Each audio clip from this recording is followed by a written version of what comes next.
Sakaris and Price for Wednesday, July 9th, 2025, coming to you from the Nation Network studio, built by Arbor Lee here at the Historic Wall Center, and this program a presentation of Bet365. Matt Sakaris alongside Blake Price, four-time Juno Award winner Mike Rogerson, hitting switches and conducting things. Got a big show for you on this rainy Wednesday here in the city of Vancouver.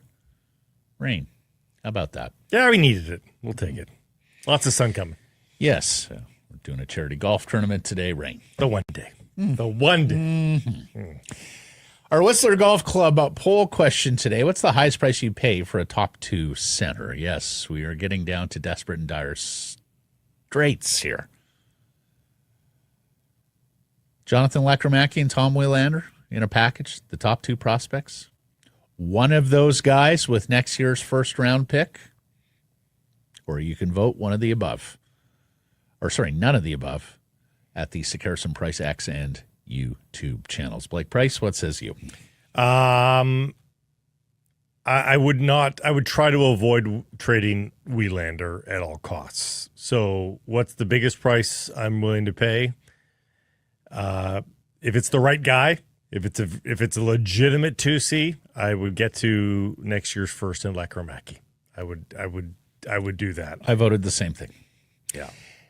With the re-signing of Brock Besser and the acquisition of Evander Kane, Jonathan Lekkerimäki should not be as required this season as he otherwise would have been in a world where you're not bringing back Brock Besser and where you're not making the trade for Evander Kane. But never in that world, he very well could have been required as a top six scoring winger. Never mind next year, though, Matt. Even beyond, like I've not seen enough from Lekkerimäki that I'm projecting here a consistent NHL goal scorer. I'm not saying it's impossible. But it's an incredible shot and release.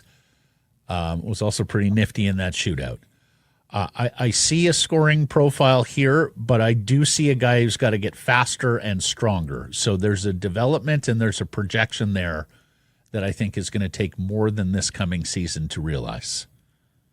Now, possibly has an amazing summer and he comes back and he's right in that mix vying and he is bumping an NHL veteran from duty.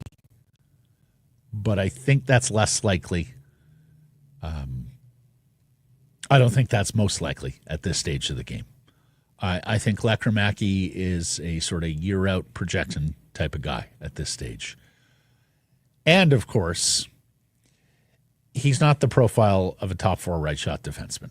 And that is the scarcest profile in the National Hockey League. And Willander may fall short of the offensive acumen to be a true first-pair right-side defenseman. But if he's a minute-munching, puck-transporting, good defender who plays on the second pair and plays 20 minutes a night, and you don't worry about him for the next 10 years, that is an exceptionally valuable piece. You can go out and find scoring wingers. Yes. Sometimes not easy, but unless you think Lekkerimäki is going to be, without a doubt, a top-line scoring winger, like a 35-plus goal guy year in, year out, then that is a position that you can work around as a general manager constructing a team. It is much more difficult, as we saw with the Philip Hronek acquisition, to go out and get that profile. You can find 20 goal wingers relative. Hey, we'll talk about Jack Roslovic. I mean, as if you're going to use him as a 20 goal winger, he's readily available for you right now at a reasonable price. For instance, still at this late stage, but you know, right shot defenseman you can't do that with. And I don't know that Lekkerimäki, to me, is screaming 35 goals. Those are the tougher ones. But I don't think he's screaming 35 goal scorer to me just yet. And that's the biggest issue here. And ultimately, the Canucks can afford to make that risk, I think, at this point. Yes. And again, you're hoping that this 2C, this legitimate 2C that you'd be paying this steep price for, I mean, to me, in my assumption, this is not a 29-year-old center. This is somebody 23 to 28 at worst. And so somebody that will give you years of service going forward as well. Yeah. Now, the other thing, and I mentioned this in my tweet, I would put some protection on that first round pick. That you deflates cannot it. give up Gavin McKenna if you happen to win first overall. Keaton Verhoff, the big defenseman, ex of the Victoria Royals, going to North Dakota. Wouldn't want to pass him. There's a big scoring forward in Niagara of the OHL who also right now projects as a top 3 pick, not to mention Viggo Bjork, the brother of now Canucks draftee Wilson. But Bjork, you do have to allow the acquiring team to dream. But I want to put like top 3, top 4. Yes, okay. Top 5 protection on. Like, I don't think that is too big of that's not crazy. No. an ask. Because, and here's the other thing. I mean, look at the Canucks depth chart at wing. Besser DeBrusque, Kane Garland, Höglander Sherwood, O'Connor Dakota Joshua. Only Kane and Sherwood are UFAs to beat from that group of 8. Mm-hmm. And look, while Lekkerimäki is obviously a different and more appealing profile going forward than your depth guys, I easily see a world where Linus Karlsson becomes a National Hockey League regular on the wing. I can also see Max Sasson and Archie Baines making contributions on the wing if you have to go deeper down the depth chart and find that 9th, 10th, 11th winger to get through your 82-game season. So I'm comfortable with those guys. And quite frankly, Blake, we don't know how it will shake out, but I would not be at all surprised if there's a world where if the Canucks need a winger in the second week of October, that it's not Jonathan Lekkerimäki that's called up, that it's one of the aforementioned 3 guys that get the nod ahead of him. You know what's, again, people aren't going to do backflips over this necessarily, but the Canucks have 9 forwards that have within the last couple of years been 20 goal scorers in the NHL. Like that's pretty impressive. Or 20 goal paces in the case of Dakota Joshua, who came up just short, but with lots of games in hand, 18 and 63. But he's the only one that you have to make that caveat. Everybody else has been a 20-goal scorer in the NHL. I mean, there are potential goals there. 9 guys already here. You talk about things going right. Do they need just a clean sweep of those 9 guys all? No, they don't. No. But Well, they're not gonna. If you get 7 of those 9 guys, you're in pretty good shape. You're in pretty good shape for goals. And, of course, they will likely acquire one more forward before that's all said and done as well. Mm-hmm.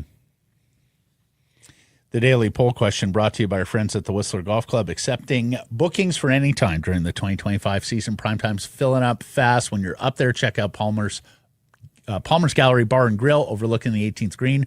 Home of Whistler's Best Burger. Awesome local beers there as well.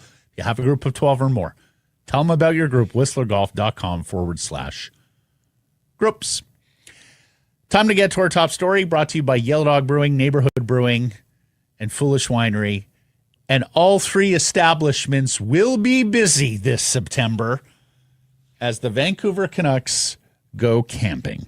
Canucks announced they will return to the South Okanagan Event Center in Penticton for training camp in September. It is right down the road from the flagship neighborhood brew pub at the corner of Westminster and Winnipeg. Yellow Dog is halfway down the block. And, of course, Foolish Winery up in the wine village in Oliver. And you know there will be Canucks officials who will be interested in taking in all 3 of those establishments, not to mention some of the golf courses up that way. Shout out to our buddy Todd Tweedy up at Inkameep. The South Okanagan Event Center in Penticton will be the home. Here's Jim Rutherford from the release, quote, "We couldn't be happier with our decision to return to Penticton this fall. The facilities are first rate. The fan support is fantastic. And our players, coaches, and staff all love what the Okanagan has to offer." I think that last sentence might be the most important. Although, and Blake and I have said it so many times, long association in the past with the BCHL, the South Okanagan Event Center is truly one of the great facilities in this province and in Western Canada for hockey, not to mention the home of the BC Hockey Hall of Fame. And if I'm not mistaken, they have their induction gala this weekend. I do wonder how much of this is about and I don't know that there's a broken contract there, but I wonder if there was some IOUs needed based on the cancellation of the Young Stars, if there was an understanding that they would go for X number of years and that came to a halt. And my understanding is no, it was, yeah, okay. Like it may not have been on paper, Matt, but it might have been an understanding that they would be going back. And with that gone, we'll give you training camp at the very least. I think they understand that they disappointed a whole lot of people by ending the Young Stars tournament. And look, there were other teams involved too, right? Like if Calgary and Edmonton didn't want to come anymore, then that was going to change matters. Yeah. They are doing a rookie tournament with Seattle. The first one is down below the line. But yes, no, that was an event that the Okanagan looked forward to. Kelowna, Penticton, Vernon, Osoyoos, like go down the list. Oliver, all of them meshed on Penticton for that weekend in the summer. Not to mention the Alberta fans traveled there, particularly the Edmonton fans traveled there. Really, tons. So many of them are there anyway in the summer. Yeah, but, no, that's fair. And it's a little bit earlier, by the way. It's a day earlier than last year, but last year was also a 2-week break. This year you got the Olympics coming up, but last year with Four Nations Face-Off, there was a 2-week break. The 2 years previous to that were like September 22nd to 24th on the ice. So we are creeping, and this is what everybody was wanting. Let's start the season just a little bit earlier. We're kind of getting there. We will be going forward in the 84-game schedule because they have to. So it's September 18th to 21st in Penticton at the SOEC. A full schedule of ice times is going to be released a little closer to those dates. Training camp sessions will be open to the public, and there's going to be some free activations in and around the arena and camp for fans. There are portions of camp that will be ticketed. There is a website you can go to get in line, and the Canucks will be announcing further details again closer to. So the beauty is when we come back after Labor Day, and we're not going anywhere, but I mean when the world sort of gets back into routine after Labor Day, we've got 2 weeks before training camp week begins. Only 2 weeks of buildup before it's training camp week, which is kind of fun. And the one thing that Blake and I have noticed, particularly since we made this move to the digital space 4 years ago, most of you are not quite ready for NHL hockey week of Labor Day. You got a lot going on. Yeah. Yeah. You got the kids in school, in some cases. One of my least favorite weeks. New routines. Right. You got a lot going on in your life, and it usually takes a couple of weeks for you to okay, here's the new routine of this fall and this new school year and everything. Tryouts for every kid's sport is happening. Exactly. Before you're willing to fix attention on your NHL team and start following the ins and outs of the Vancouver Canucks. We used to, back in our radio days, we used to think, here we go. Tuesday after Labor Day. And then we'd tap and be like, is this thing on? Yeah. Is anybody? Like, let's open the phone boards. Crickets. Nothing. Weather's beautiful outside. No one's thinking hockey yet? No one's. Honestly, it feels like, and this has always been, but it's even more clear now. It feels like people are more willing to consume today for sure. on July 9th than you are on September 9th. There is no question. Yeah. The first 2 weeks of September in an NHL mediascape are way smaller than the middle 2 weeks of July. It's really like an August extension. And July, you're still thinking free agency. You're it's still on your brain. Yeah. And I'll hand the Canucks this.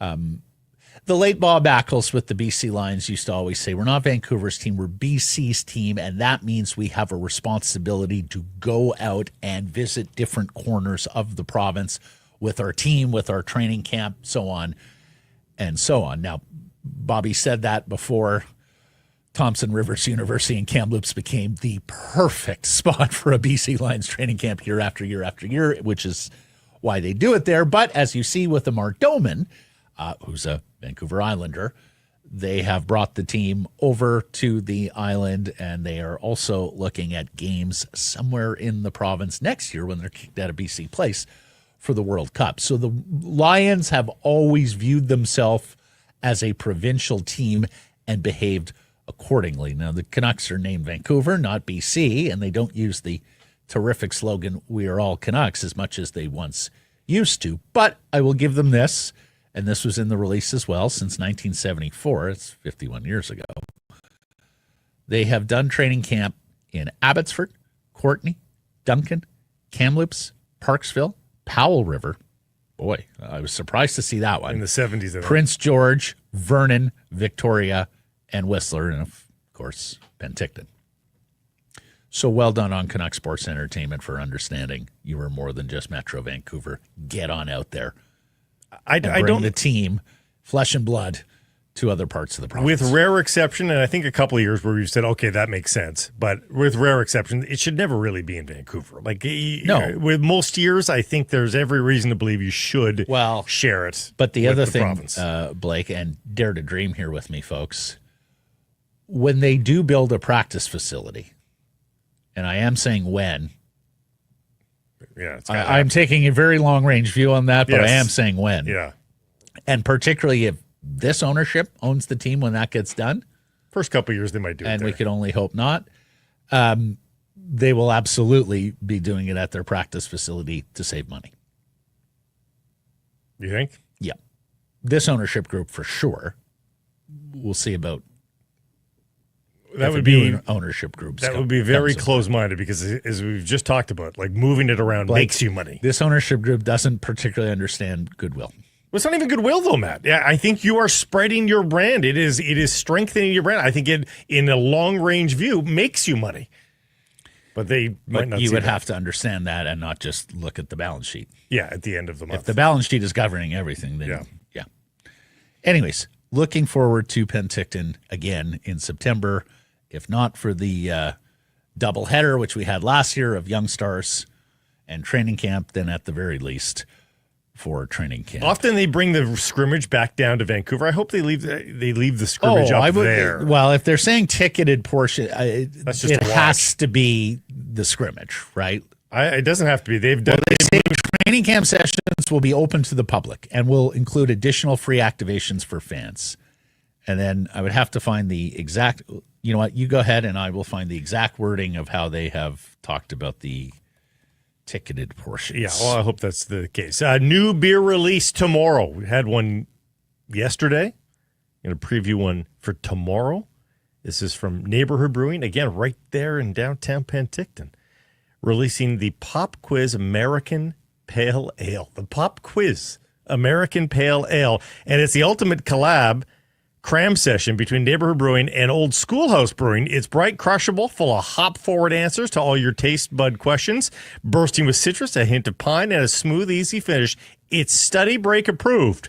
The Pop Quiz American Pale Ale. And that is a great segue into a little zygote of a story here from yesterday. Did you see that the mayor of Surrey appeared in a clue on Jeopardy? What? The category was ownership, and the clue was in Canada, the words his or her honor are reserved for people in this position, this appointment. And they cited Gillingham, the mayor of Winnipeg, and Brenda Locke, the mayor of Surrey. And nobody got it right. I thought it was your worship. Your worship, pardon me. Your worship, yeah. So here's the sentence from the release. For more information and to be one of the first to receive updates on training camp details, ticketing, and access, sign up here. There is a link, and when you click the link, it says sign up for early access, 2025 training camp, heading back to the south. Ticket coming soon. Ticket, singular, coming soon. Sign up for early access. Yeah, I think So that's we stumbled upon a ticketing. That's ticketing for just the sessions, though, I think. So, we'll see. Oh, I mean, it could be ticketing without a cost. Yeah. I would think if it's a you have to have a ticket. Scrimmage, I would think if it's a scrimmage, it will probably require a financial donation to a Canucks charity. At least I would hope. Yeah. That would be the case.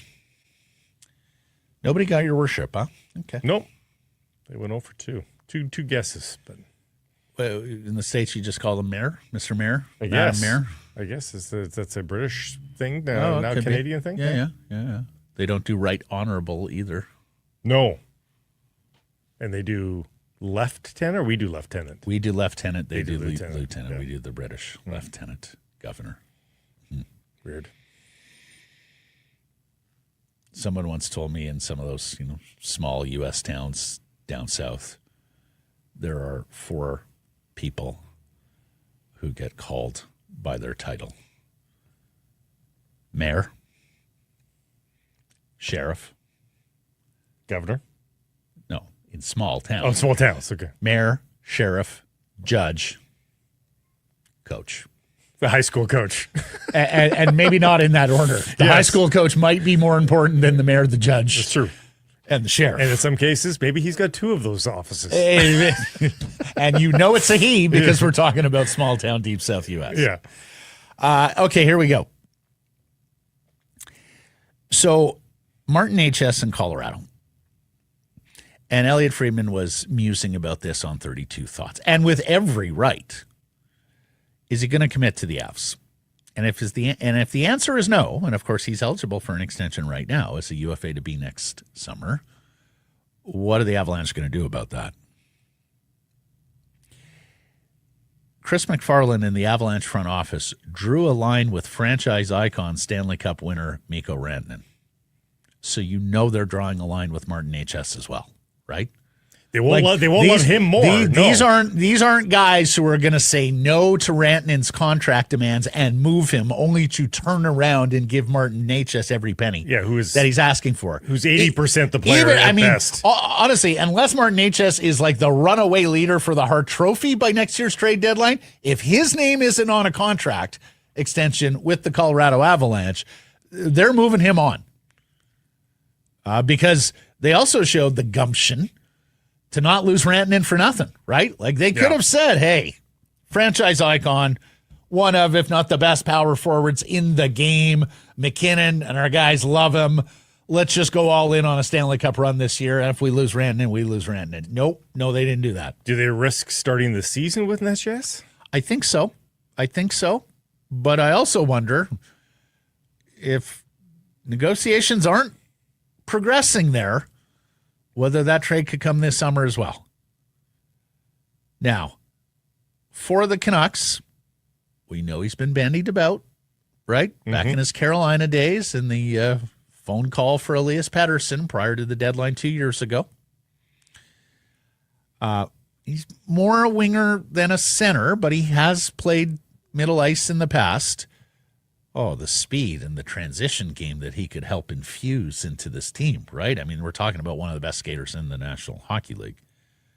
Now, he'd want huge money, and I don't know where Francesco, Jim, and Patrick would be on, do you acquire him for just this coming year and roll big dice, or do you have to have a contract extension in place, be it a sign or trade, or an understanding from the agent of what it's going to take, whereby you extend him shortly upon acquisition?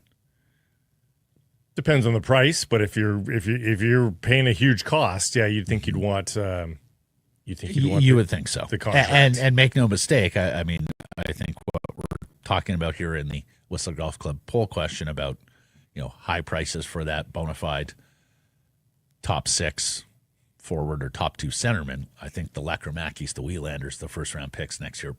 I would suspect a lot of that is what we're talking about. But you need so much salary to go the other way is the problem. Well, that's the other thing now with the Canucks after making the not so much for this year. Evander at full freight. Not so much for this year because he's only 6.5 for this year. But you'd still need a lot of money going out this year for that, Blake.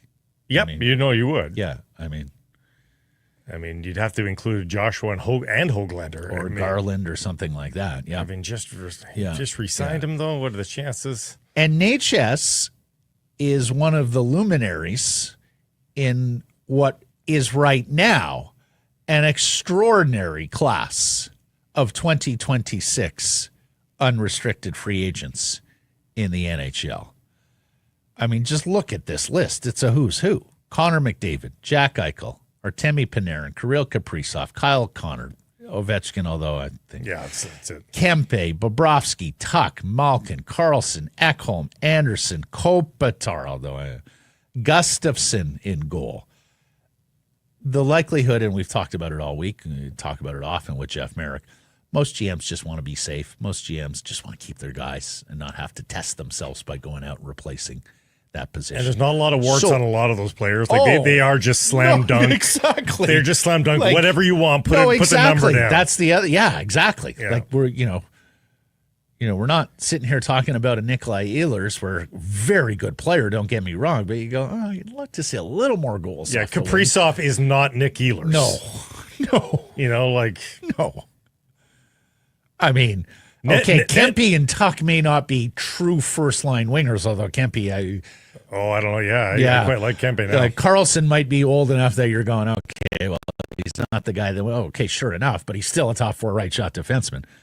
Echo might have more pause on, but yes, take the top of that list. Those are slam dunk guys. Netchas would be the one guy that does fall into that Ehlers category, though, I think. Yeah. Panarin, I would have reservations. Well, because of age, yeah. Well, and above allegations as well. Yes.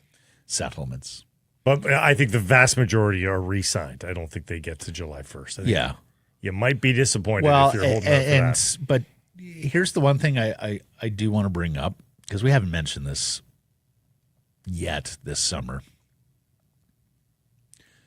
So Connor McDavid wants to wait right now, and the Oilers are going to let him wait.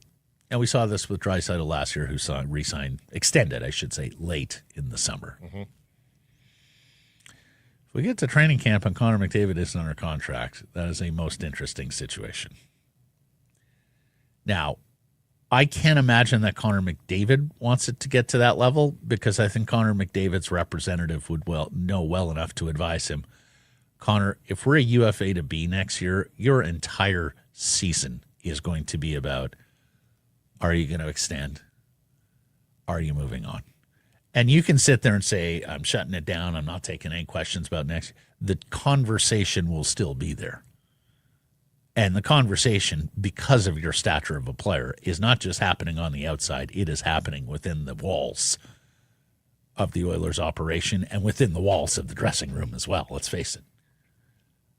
I mean, I can't imagine how Leon Draisaitl would feel knowing how close those two are if he's living in a world next year where Connor McDavid is not under contract for the succeeding season.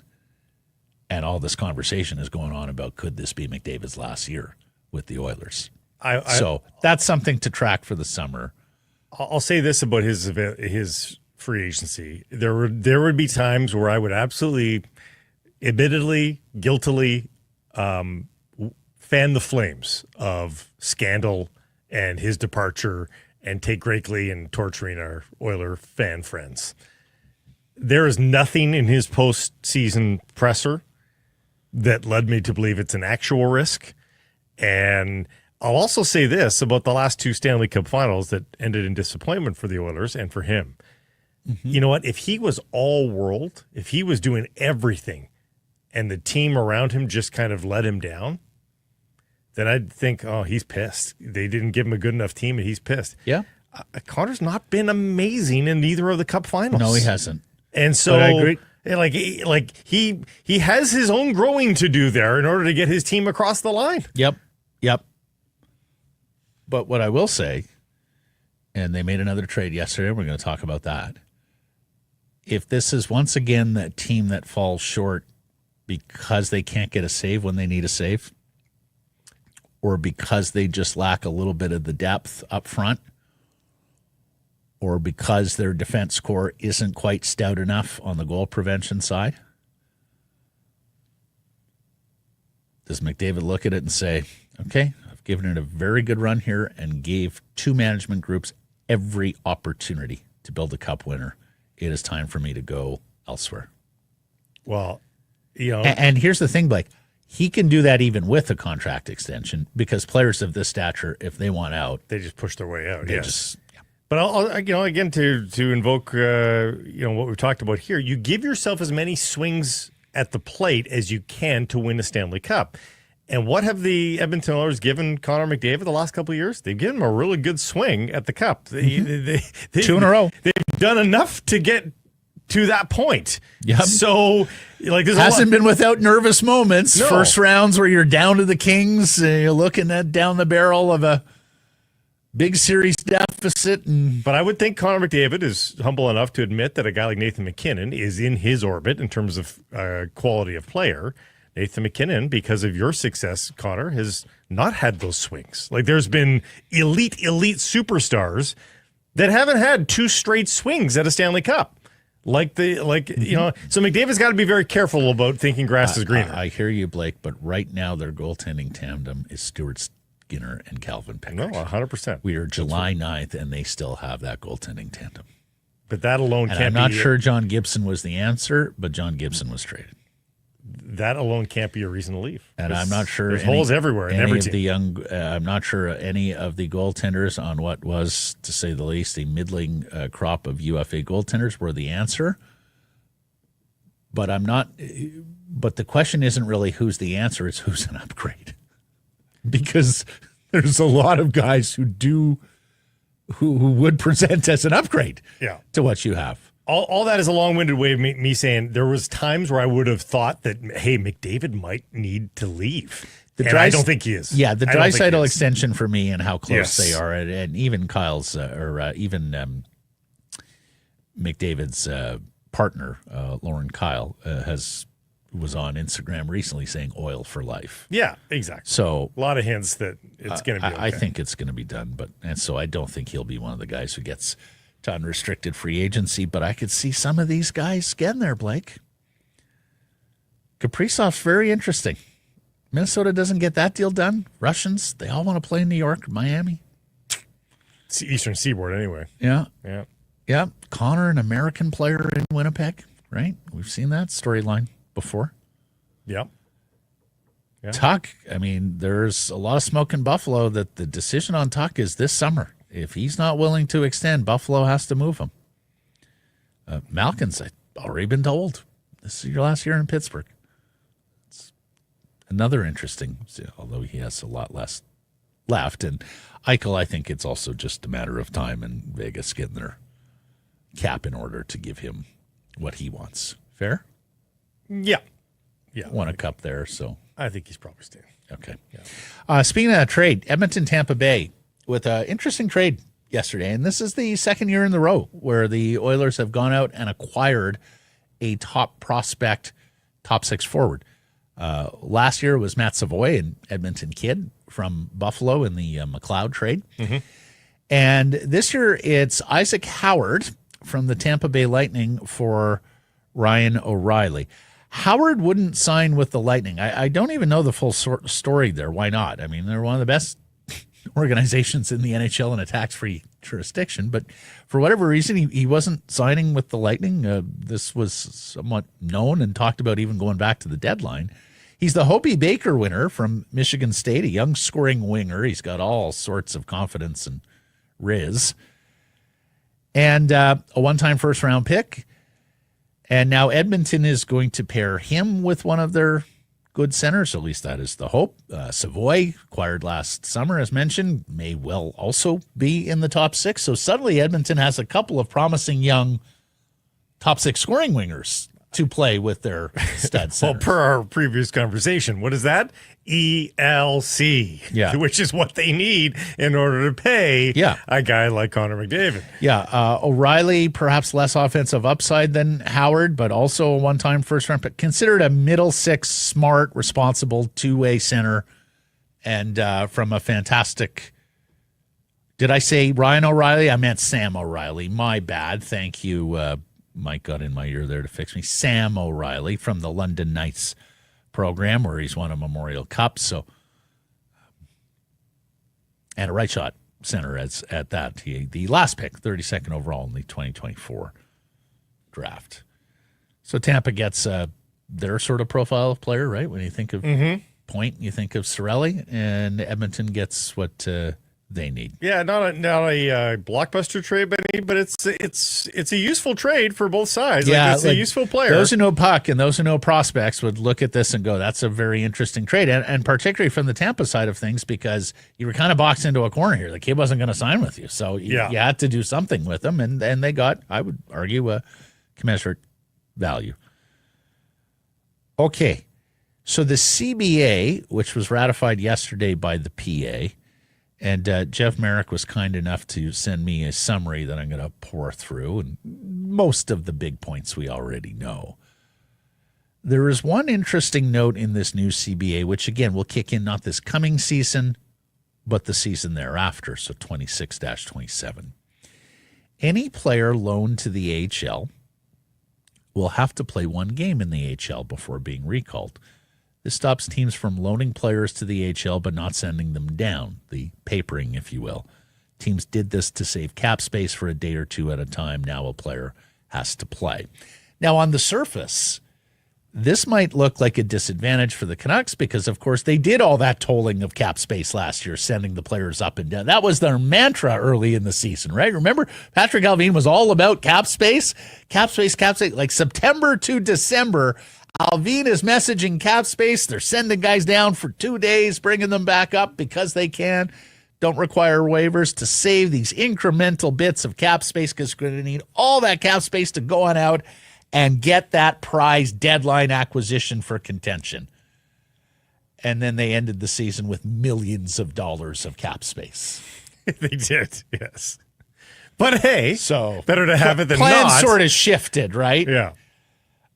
But here's the thing. While it may look like a disadvantage for the Canucks because of their activities last year, Blake was very early on this, on the Twitter, when this first broke, last week, 2 weeks ago. It does provide an advantage for teams that have their farm club nearby.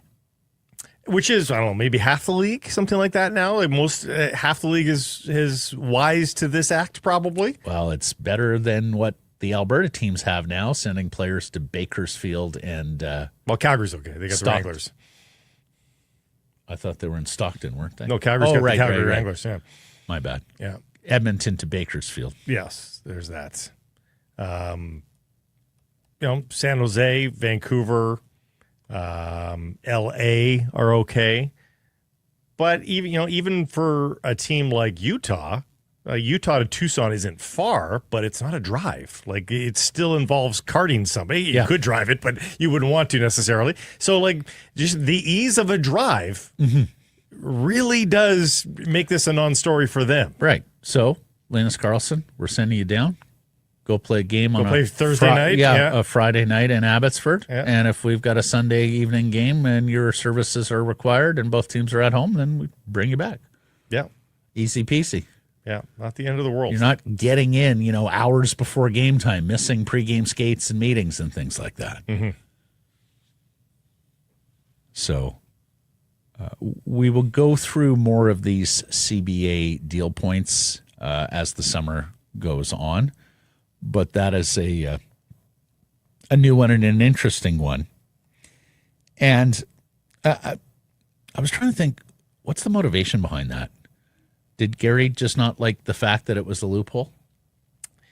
The PA says that they wanted that was a win for them too, because guys were getting screwed out of NHL paychecks. Guys on two-way deals, too often were getting papered, and all of a sudden their paycheck went down, and even though they were back up in 2 days' time. Prorated over a couple of days. Yeah. So but it's still money out of their pocket. It is money, yeah. Fair enough.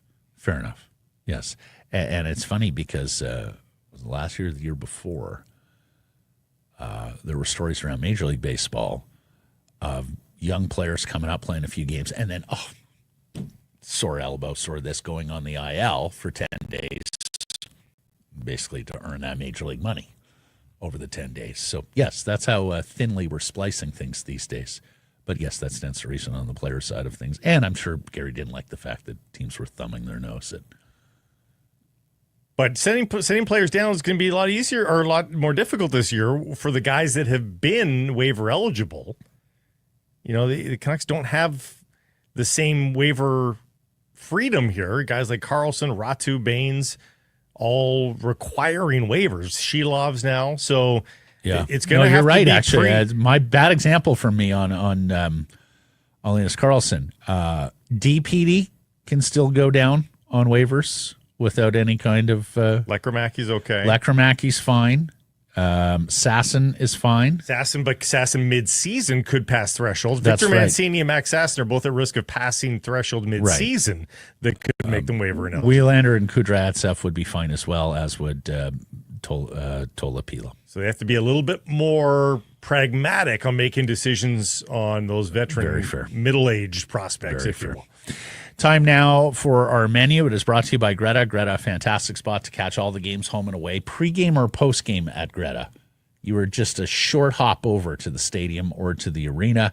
And if you need a venue for a team building event or a summer sociable, check out Greta. It's got a fantastic menu, the smash burger, the beef tacos, amazing. Also, the arcade that encircles the bar, a game for everyone. For more info, to book your event, go to gretabar.com, Greta 50 West Cordova.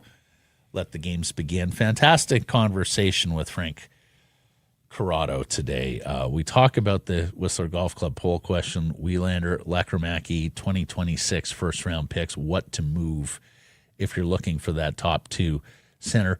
We also talk about the center ice position, because here's the thing. It is not your father's center ice position, even your older brother's center ice position. There are some teams that are now doing it where it's a little bit more indiscriminate between center ice and wing.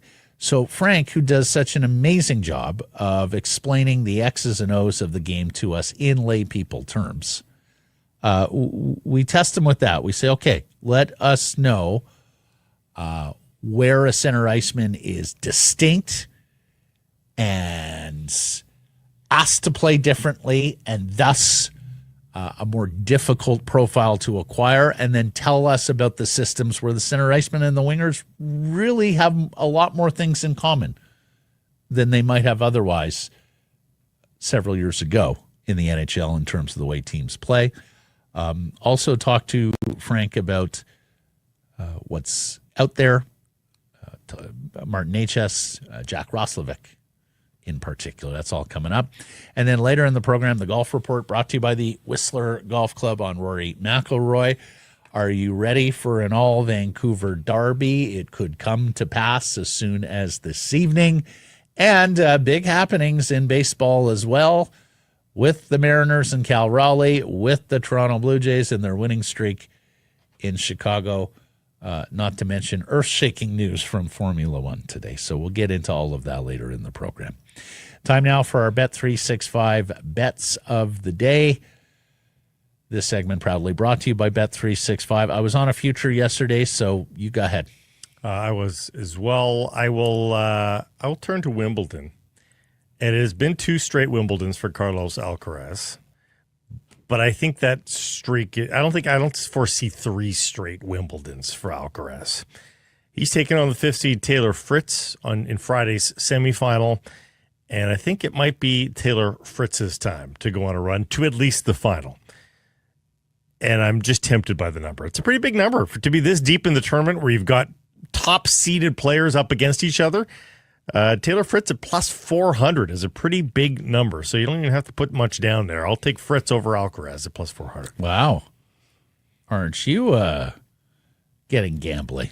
Well, hey, one of these days, somebody not named Alcaraz or Djokovic has to win a tournament. So I was sitting here thinking, it's about time another Canadian wins on the PGA Tour, huh? Or on the European Tour, as it will. You got 5 entries in the Scottish. And Corey Connors is an elite ball striker. Mm-hmm. He's plus 6,000 to win the Scottish Open. Again, doesn't require much. I'm also looking at the defending champion Robert McIntyre, a Scotsman. Like, this is his Open at plus 2,400. So I'm going to ride with the local boy, and I'm going to ride with the Canadian Corey Connors as the Scottish Open gets going tomorrow. Tonight, really. Fair enough. Yeah. Yes, some of the early tee times from Thursday morning is tonight, Pacific time. This segment, a presentation of Bet365. Whatever your bet, it's never ordinary at Bet365. Download the app, get in on the game, use code NATION. When doing so, must be 19 or older. Please play responsibly. Frank Corrado coming up next. Sakaris and Price from the historic Wall Center. And on a gloomy day like today, you know what today is? It's stocking day. It's shopping day. Right. After a nice run of good weather, guess what? The fridge is empty. The cooler's barren. It's time to head to your favorite government or private liquor store and pick up some Simply Spiked. Mm-hmm. Whether you're going for the peach box, the lemonade box, or the limeade box, all with varietals within them. It's time to restock, folks. The limeade sweet and tart. I've spoken about how much I love the blackberry flavor. Yeah. The lemonade, the spiked lemonade, simply spiked lemonade, that is the OG summer classic. So we're out of both. I think we'll be loading up on both before a sunny weekend. 5%, just the right amount. Contains real fruit juice, of course, and it'll keep smiles at your next get-together. Make sure you pick up some Simply Spiked today. Must be legal drinking age. And please, as always, celebrate responsibly. Or just pick up the variety pack. Those work too, right? Something for everybody. Here's Frank Corrado, former Vancouver Canuck, TSN hockey analyst. Were you at Coldplay last night? I was not. No, everyone was though. Everybody was at Coldplay in Toronto. Yeah, night. I got some tickets for some family members, but I did not partake. Look at you! Yeah. What a hero! How about so? First of all, Blake and I have both lived in that city, and I'm like, I'm sorry, they're playing where? Like I had never heard of the stadium. And then I saw Chris Martin say thank you to everyone who took, planes, trains, cars to this stadium in the middle of nowhere. Dude, I'll tell you what. You could say it's in the middle of nowhere, but it's about time us people up in the 905 region. Okay. Got a little something where we don't got to go planes, trains, and automobiles all the way down to Lakeshore and get home at 2 a.m. when the concert ends at 11. Where did they play? Downsview Park. They built a stadium. Live Nation at the built old a airport. stadium. Yeah. Yes, yeah. It's on the I think it's on the runway. Yeah, like it is in the middle of nowhere, which is where they did SARS Fest. They did SARS Fest. It was. I will say it was a pretty good scene, and I have been to a Coldplay show, so I know that Chris Martin does take pride in finding out something local and bringing that to the microphone. Did you hear him yesterday?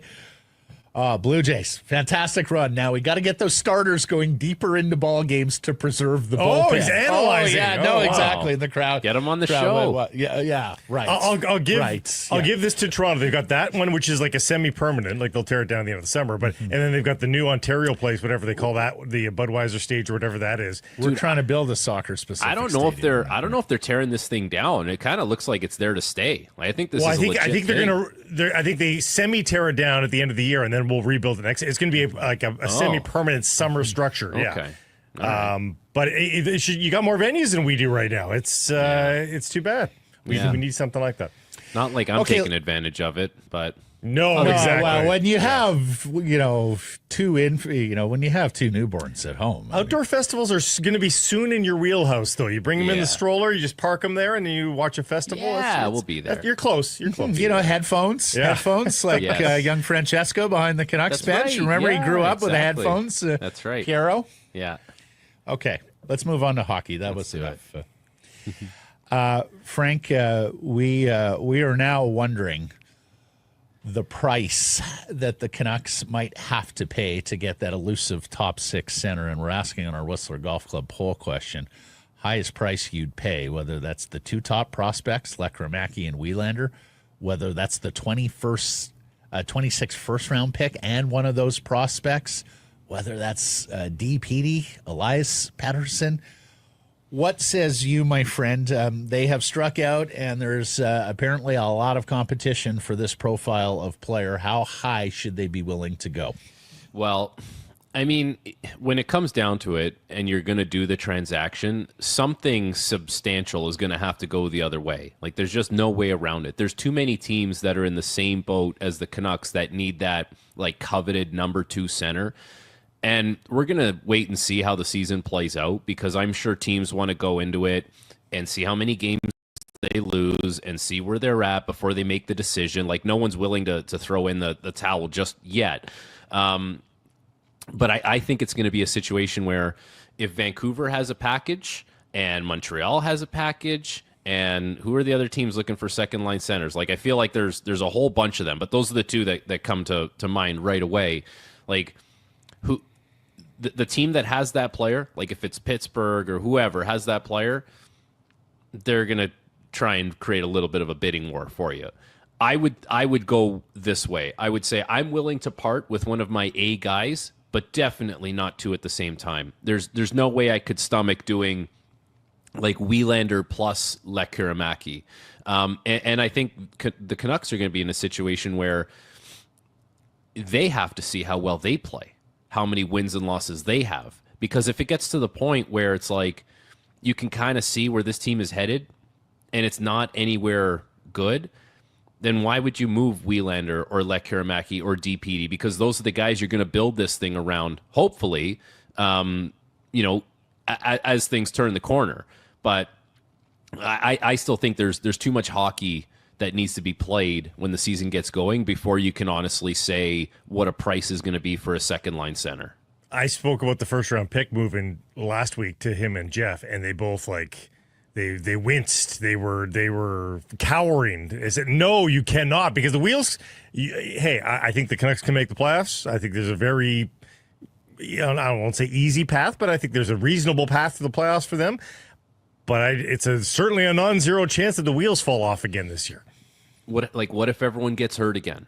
What if it's a complete disaster again? That's why I would definitely wait and see on that first round pick, because you just don't know where they're going to be at. I think like the guys that have been playing, the prospects, you have a general feel for where they're going to be. But yeah, I kind of see, like, Winnipeg's another team really needs a second line center. They couldn't get it done. So I think there's going to be a lot of teams that they might not have the package. Like Montreal will have the package. I don't know if Winnipeg would be able to put together something the way Vancouver can, but there's just too much hockey that needs to be played before you can like really truly say what gets included. But I would start with this. It's one of the guys. It can't be both in the same transaction. There's just no way, because you're not getting, like, unless you're getting a 23-year-old stud, you're probably getting someone who's 27, 28, maybe in their 30s. Like, it's just, unless it's a Rossi trade, yeah, exactly. So it's just, there's not many of the 23-year-old studs. And even with Rossi, we talk about him. We like him as a player. He's 5'10". Yeah. Right. So Frank, if that, right, if that might be stretched out. Right. So I still think that puts a clamp on how much you can truly, how much currency you can truly pay for a guy like that who's just, he's not built like the way Malkin was built when he was Crosby's number 2 guy and those guys were winning cups. And the minute Minnesota trades Rossi, by the way, they'll need a center. Well, they became one of those teams too. Vancouver, Montreal, LA, Winnipeg, Carolina, Toronto, Minnesota, on and on it goes in terms of the teams that are looking for top 2 center icemen. Anyways, the re-signing of Brock Besser, and in the immediate term, the acquisition of Evander Kane, does that make Lekkerimäki the most tradable here, because you're not going to be counting on him as much this upcoming season? We thought he was the Besser replacement. Right. Yeah. And he's not the right shot defenseman that Willander is. Well, he's the most tradable, I guess, for Vancouver's point of view. But I think if you're another team, you're like, I kind of like the Willander kid, who I think is going to be a big-time defenseman, minute-munching guy that I can pretty much pinpoint what I'm going to get from him. Long career, steady guy, big minutes, all situations. If I'm another team and I'm trying to forecast what Lekkerimäki is going to be, it's harder, because there's too many of the guys that have been, and I don't want to disparage these guys because they're good players in their own right, but it's like the Martin Ferks or the Jesse, the Timu Pulkkinens of the world, right? Who are the big, booming, one-timer, right-handed shots, and it's like, it's great, it's fancy, it might have some cachet with another team, but did it ever really turn into 50 goals a year in the NHL? It didn't, right? So I think that the other teams would look at Willander and probably even DPD and say, I know what that's going to be, and I can use that. There might be a little bit of, we'll take a look at Lekkerimäki, but that doesn't mean I'm giving you something that I think is a sure thing in return, because I can't forecast. There's too many examples of that going the other way than the way that I would want it to go. Frank, we've had a number of fans say to us, hey, guys, Dakota Joshua played center earlier in his career. And he's actually, we did the math yesterday, he's actually taken a fair number of faceoffs in his NHL. 40, 50 a year sort of thing? Yeah, 58 per year in his NHL career. where are you on guys who have had time at center ice in their minor league or major junior up the ladder to the NHL, going back and playing the middle at the NHL level? So I think that this is going to be a more long-winded explanation, but I'm more in the camp of, if you're not doing it now, you're probably not doing it. Like if you did it when you were playing junior or you did it a long time ago, there's just something about an NHL center iceman that I think they are wired and think the game a little bit differently, and the patterns that they run in the game are just different. Here in Toronto, every year they say William Nylander was drafted as a centerman. Oh, it always comes up. We're going to try him out, and it lasts 2 periods or 2 preseason games. Like, that's the most it ever lasts. He's not wired that way, even though he played center. And I think a lot of these guys, you have to remember, at some point in their careers, they were the best player wherever they were. And a lot of times, the best players, forwards, they played center. Yeah. But I will say this, like, I know other guys have touched upon this. The game is changing a little bit, in the sense that the center position is not as traditional as it used to be, but I think it's dependent on how the team plays. Because there's some teams where, and if we talk about the defensive zone, they're basically asking their centerman to just go from side to side. You're going corner to corner, the wingers are staying put, and you got to do it. Like, you're the horse. So in those situations, you have to be the traditional center iceman. There's other teams that will say, first guy back, assume the center ice position until we have an opportunity to make the switch, and we'll go about our business. So there's a little more trust in, like, the winger center interchange. In those situations, you still kind of need, like, the center iceman, though. Like, you need the guy that is the commander in chief there in the center ice position. There's eventually a reset, and you get back to being center. Where it always kind of comes back to your own zone. In the offensive zone, like, we were always, the center iceman is the guy that has to stay above and protect everyone. Well, that's out the window now, because teams, just forecheck with their first guy, their second guy, their third guy, and the third guy is responsible for kind of protecting things, making sure the D are allowed to pinch so he can cover up for him. That's not the center iceman anymore. But I think things always come back to your own zone. And it's always like, at some point, we need that guy who's the commander of the situation, and that is the traditional center iceman. So it's not as black and white, I would say, but I still believe that, like, if you're not doing it now, at this point, you're probably not a center iceman in the NHL. There are situations where that isn't true, though, right? Like, there's situations where guys just get blocked. Like, JT Miller, he's not a great centerman, but I think he's a centerman, and he was just blocked in Tampa Bay. Like, they did not need him, and I think Willie Nylander's in that same boat. I mean, you're going to unseat Matthews or Tavares? No, probably not. No. Like, well, Tavares at this point, yes. Maybe, but they would have taken. Trust me, if they could find a second line solution for Tavares at center, they would have. Like, that's why Willie kept getting the audition there, so they could try and put Tavares on the wing or put him at the third line center position. But this whole forecheck thing, like, where people talk about F1, F2, F3. Think about it this way: first player goes in, hunts the puck. Second player goes in, you got to seek the next available option. So it's like your D partner or the centerman. Next available option. The third guy, he seals everything. He's above. He seals whatever side that puck is going to. So it's not like you have to be a center iceman to do any of those 3 things. No. But I think when you come back into your own zone, as far as having a defensive conscience and saying, I need to stop in this position and I can't just keep my momentum going, that's where I think the center mindset is different than guys who have played wing and kind of interchanged and just want to keep things moving. Forgive me, Frank, but we started this by going on a dive of Toronto concert venues. I don't really want to go on a dive of the Leafs center ice position. No Blake Price, you know how much our audience hates that. I said JT Miller. I was talking JT Miller. I merely brought that in. In terms of the 2 ways you just described of how teams play in the center ice position, how did Tocchet play? We don't really know how Foot's going to play just yet, but tell us, how did Tocchet play? Was it the traditional center, or was it the F1, F2, F3 indiscriminate?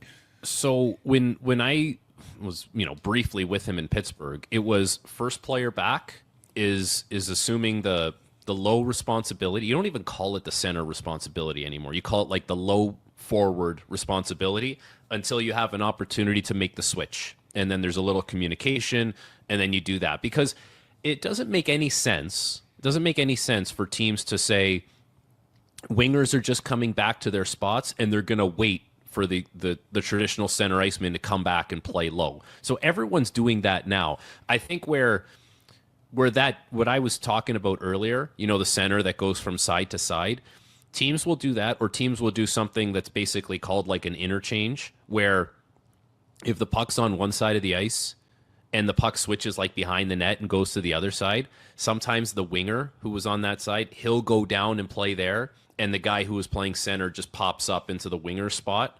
So I think that's where like it becomes less and less that you need a true center iceman, but eventually you do switch back. Like it does happen. So I the way I remember things in Pittsburgh and basically everywhere, first guy back, assume the responsibility until your centerman gets back and he calls you off and you have an opportunity to switch.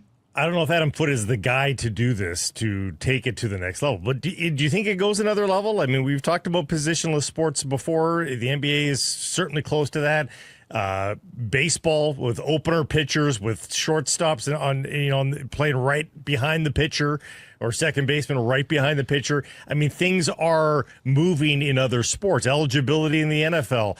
Do we get to the point where, finding yourself a tried and true absolute center, do you twist yourself into knots? And when are we going to see a head coach just dress three wingers and just say, hey, do your duty, and we'll figure it out as we go?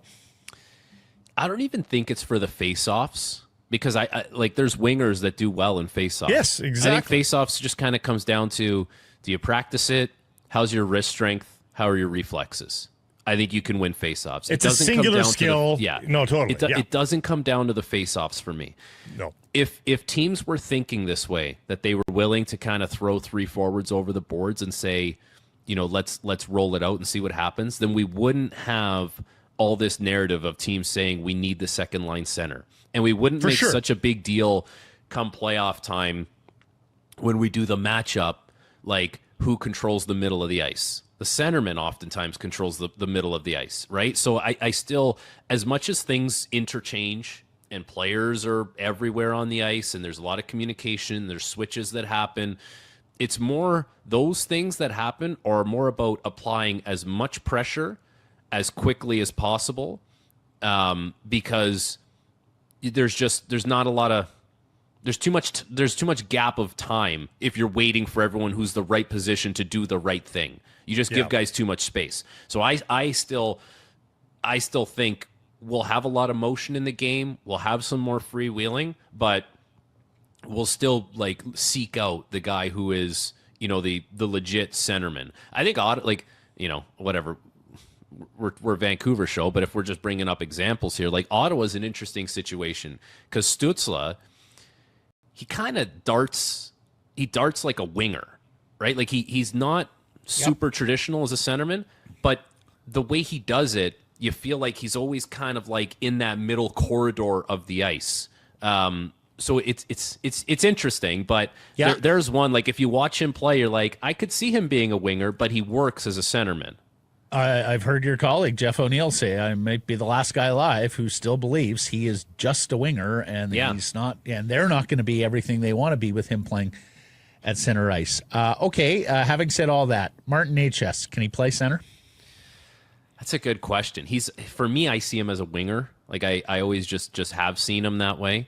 I think for a guy like that who kind of oozes creativity, he's almost better suited to do that type of stuff when he's on the wing, when he doesn't have to worry about responsibility the same way a center iceman would.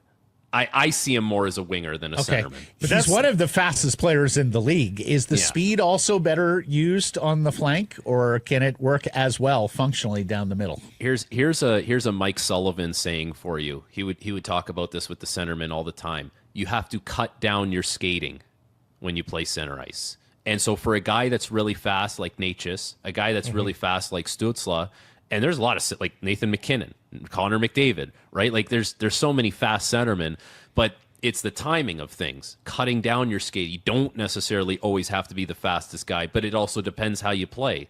Like, are you doing the McKinnon where you circle back in behind your defenseman and try and pick up the puck that way, or are you darting right through like Stützle does? Like, so it makes a lot of sense. I get that he's fast, and I appreciate that there's, the fastest player in the game is a centerman, but I kind of like the fact that he's a pretty creative guy. He's going to do some things that are risky. I'd rather have the guy doing those things on the boards rather than in the middle of the ice causing trouble.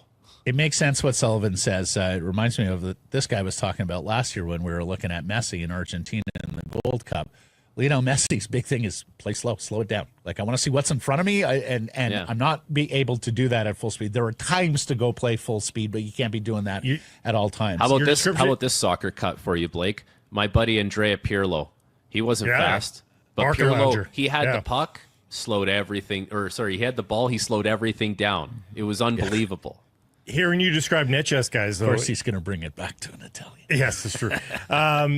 Hearing you describe net chess, you're describing Filip Chytil too, incidentally. So as we discuss the Canucks search for a second line center, I think we should keep in mind, ideally, Filip Chytil is not a center either. Like, he has been questioned as a center his entire career as well. So now the Canucks are putting the guy who really shouldn't be on the wing. Shouldn't be in the second line. Way from Filipino playing wing for the Vancouver Canucks. But that's the point. Like, you're desperately putting him in the middle, but he's actually not a perfect center. I guess, but they need him to play center right now. Yes. And I guess the thing with Chytil is, for some reason, like, because he's been doing it more, I visually just see him as a centerman. There's just something about. But he'd be a way better winger. Doing it. He'd be a way better winger. You could say the same thing about a number of guys who are playing center right now, and it would be for different reasons than Chytil. You would say some players are too slow to play in the middle of the ice, where they can't create that same kind of separation that someone like Chytil can. Like, it's not an easy thing, but like, once you have it, you have it. Like Vegas was willing to part with Nicholas Waugh, who is a fourth line center on their team and probably isn't a fourth line center on a lot of other teams. Correct. So when you have a position of strength like that, it just goes to show you how hard a team can be to play against. Last question for you. Jack Roslovic is still out there. Can he play center? And give me your player evaluation profile on him. So Roslovic's an interesting one because he's always had all this skill, like really skilled player, good shot. And then this year, everything just finally clicked. Like, it really popped for him. And he played, if there's 12 different positions to play as a forward, he played all 12 in Carolina this year. Like, he was everywhere. He was first line, fourth line, center, wing. He was really good off the rush. Like, I think there was a point in time there where, Mikko Rantanen was having a hard time getting acclimated to the way they played, and I think they tried to put him with Roslovic at one point because he was good off the rush and Rantanen could feed off that. But yeah, he's no doubt he's a good player. No doubt he's a skilled player. He's going to get a pay raise compared to what he was making. The thing with him, I think, is always going to be term. Like, how much term are you willing to attach to a guy who, based on his skill set, it has probably like underachieved a little bit, but really popped off this year and had a nice year. So it's almost like one of those things where, well, let's just take it year by year and see how this thing goes. But I think if you're Vancouver, you like the fact that he can create off the rush, which was something that was so difficult for them last season.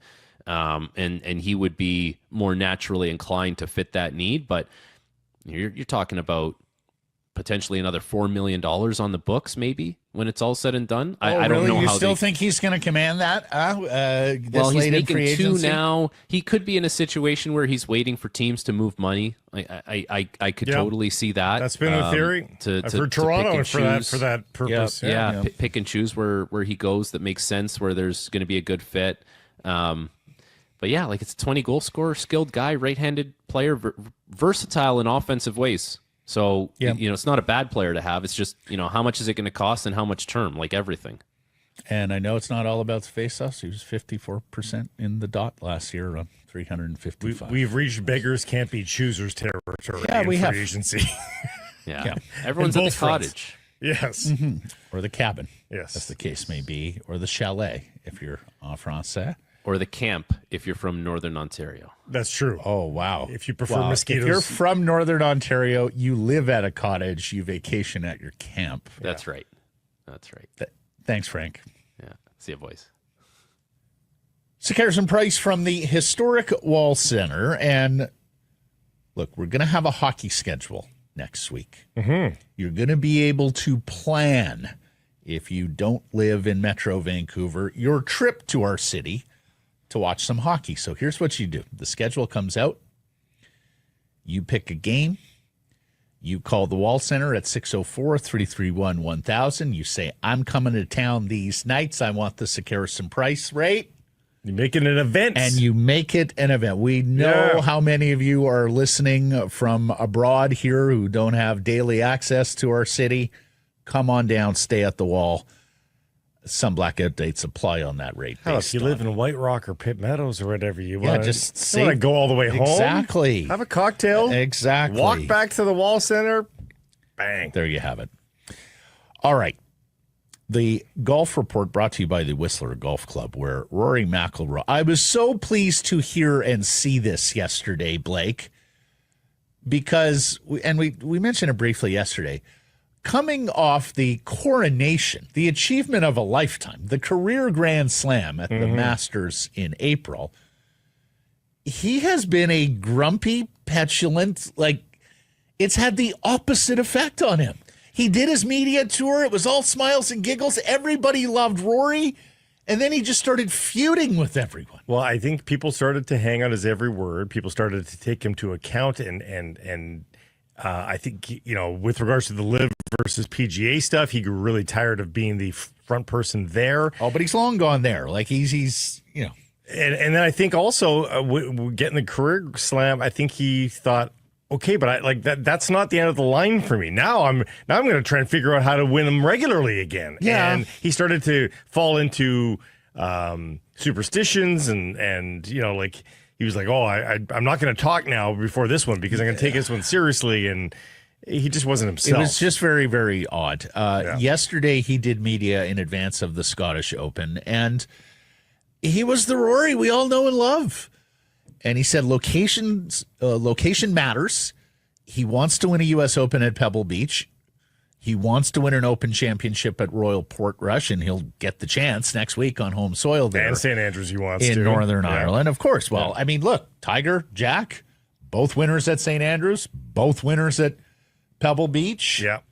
That is sort of the next tier for you as a professional golfer. One is winning the majors, and then where did you win them? Yeah. And, of course, Tiger and Jack stepped up on the game's most hallowed grounds on both sides of the Atlantic. Last time the Open was at Portrush, and this was the first time it was at Portrush in many, many, many years. 2019, Rory missed the cut going 79-65. I remember. The pressure on opening day there was for just, sure. I think he crumbled. put way too much pressure on himself. But better spirits yesterday. So let's hope we get that bright, funny, and of course, rawly human. He has always been a sharer, right? Yes. Rory McIlroy, the guy we saw at the Masters with those legions of fans who were there to greet him after his famous victory.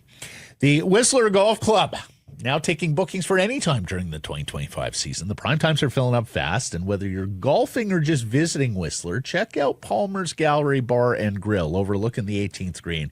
It's a fantastic spot post-round, or again, if you're just in Whistler and looking for a quiet place, it can be very busy in the village. Palmer's Gallery Bar and Grill overlooks the 18th green. You can watch the golf, might even see some bears. Check out at Whistler Golf on social channels. And if you have a group of 12 or more, tell them about your group, whistlergolf.com/groups. All the courses are going to be playing immaculately by the weekend here after this. Oh, yeah. So So a bit of rain is exactly what they needed. Yeah. Ryan Gauld has reached the next phase of his reintegration after suffering that knee capsule sprain in March. He joined teammates on the pitch Tuesday for the Whitecaps, did some light running and ball work. He hasn't done that since late May when he suffered a setback. Jesper Sorensen, quote, "You could see the speed he moved in was higher than I've seen for many months." Sorensen also adding that Gauld will basically need a preseason now to get himself back into shape after he's missed all this time. Whitecaps face Valor FC tonight, 7 p.m. at BC Place in the second leg of their Canadian Championship tie, which is tied 2-2. Get your tickets, whitecapsfc.com. And we should let them know a win there sets up the all-Vancouver derby. The local derby. Vancouver FC goes out on the road and gets a big win. And as a result, we've got our first chance to see these two go toe-to-toe locally. Yes. This could be a lot of fun. LEC and BC. Right beside the LEC. Yeah. And that was quite a win for Vancouver FC last night. They're leading 1-0 in the match, 2-1 on the aggregate. And then one of the strangest goals you will ever see, and we got the video here, courtesy of One Soccer. A Cavalry player strikes the ball. It appears to be going wide, and it hits an injured Vancouver FC player who is laying prone in the box, deflects past the keeper to not the score. That's how we got to penalties where Vancouver FC ultimately advanced. Imagine losing a tournament on that. Oh, my God. Oh, for sure. So, the other thing is, I hope he was legitimately injured, right? Otherwise, it's just desserts if you're trying to quell the storm by faking an injury in the box. One more note on Gauld, too, by the way. Remember, they do have that Leagues Cup break. They are not taking part in Leagues Cup while most of the league is. So you wonder if they dabble with him with minutes, just a few minutes before that Leagues Cup. When does that start? That's like August 1st. Maybe they insert him into a couple of games before that, just for a few minutes here and there, is as preseason, if you will, and then ramp him up again during that Leagues Cup break, and then come back with him a little bit more full bore. And before I go on East Coast, Willoughby Stadium, Community Park. Willoughby Community Park for Vancouver FC. Yes. One other soccer note. There is MLS action tonight, and Caps fans should be rooting for Colorado against LAFC. We talk about first place in the MLS West and how the Caps are behind San Diego now in second place, but they have a game in hand. LAFC has 3 games in hand on the Caps and 4 on the other contenders. Yeah. If they win out, they actually tie Vancouver. So you want a Colorado result tonight. That's a scary team with a run of games in hand. But for the others. And I know Vancouver beat them recently, but that's still a scary side. They just jettisoned 2 DPs though in the last 2 weeks. Giroux was doing SFA. And Marland as a center back wasn't doing much either. But they're making some interesting player moves. I don't know what they're building up towards. It feels like they're getting rid of players so that they can bring in some big ones. Well, that's it. This is usually the window where the big sides load up. So. Because they know they have enough of a run here in advance of the playoffs to integrate. They still have games to play. Significant players, yes. How about Cal Raleigh? Big Dumper. What a great nickname, too. Jared Kelnick, if he did nothing else as a Mariner, he endowed Cal Raleigh with the nickname Big Dumper. He's into the record books. His 36th home run last night, that passes Ken Griffey Jr. for the most home runs by a Mariner before the All-Star break. Seattle does lose, however, to wasn't much of a game. New York Yankees. They're 6.5 games back of Houston, but they are on a wild card. We got to watch it thanks to the rain delay. Yeah. Of the Jays game. Jays win 6-1 over Chicago. Rain-shortened game, now 10 straight, and 1 away from the club record 11 consecutive victories. That is a franchise record that's been done twice, most recently in 2015, August, when they had that magical run. And Chris Bassett gets to 9 wins on the season. Yeah. He could be a double-digit winner at the All-Star break, which is always a pretty good yard marker for a very good season. So, Seas lose 7-1 in Hillsborough, and they saw some roster moves and bench moves yesterday. Shea Yeager and his 99-mile-per-hour fastball were promoted to Double-A because really when you throw 99, like you should be moving on up. Saw him there last week, and he was difficult for the opposition. There were some really ugly swings on 99-mile-per-hour fastballs. Lefty Johan Simon promoted from Dunedin, so he throws hard too. And former Blue Jay Jonathan Davis named and he played for the Seas too, named the Seas new hitting coach. He played 122 Major League games for the Jays over 3 seasons between 2018 and 2020. He also played for the Yankees, Brewers, and Marlins. BC Lions back at practice today, coming off that dramatic win in Montreal and heading into Edmonton Sunday to conclude their 3-game road swing. We'll see who is available at practice later today, and who will be missing. But Edmonton, just 1 win on the season. They just got it on Sunday against the Ottawa Redblacks. If BC were to win this one, then you're right back where you want to be, right? Then you're 3-3, and then you're in stalking position against these clubs, Calgary, Winnipeg, who are ahead of you, Saskatchewan, the remaining unbeaten in the Canadian Football League. And lastly, and I bring this up because our buddy Rob on the road, our friend Anders, I've got a number of F1 people. Are we doing gearhead stuff We here? are Sean. Shout out Sean in Abbotsford. Only because it's earth-shaking.